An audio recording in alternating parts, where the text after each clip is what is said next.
Medyo matagal na nga na hindi ako nakakapamana ng isda. Medyo busy kasi sa life ang person. Mahilig ka rin bang mamana? Kung oo, pwede mong dayuhin ang mababang parte dito sa Tabugon. Maraming nagsasabi na bawal raw hulihin itong parrot fish or mas kilalang kalulong dito sa amin. Well, kung hindi ako nagkakamali, may mga nagpapatupad na nito sa ibang LGU. Pero dito sa amin, hindi ko sure pero parang hindi pa ipinagbabawal kaya baka pwede pa naman sigurong tirahin ko muna, Col. Kasi kung hindi ko titirahin to, baka tirahin pa ng iba. Diba, Col? Shout out nga pala sa kasama kong si Julie. Ang laki ng ahas na nahuli mo ba?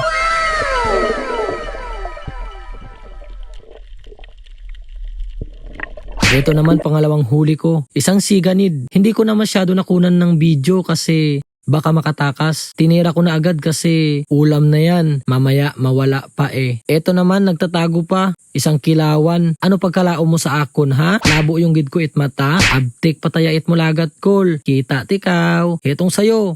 Pak. Ining ko'y gidaw.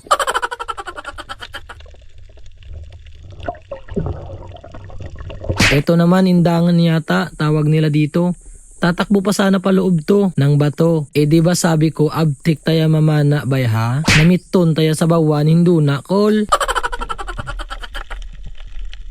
O ayan, o another indangan. Very basic no. Adakon gid ba? Isang dupa lang man gali ang kayang salumon karan.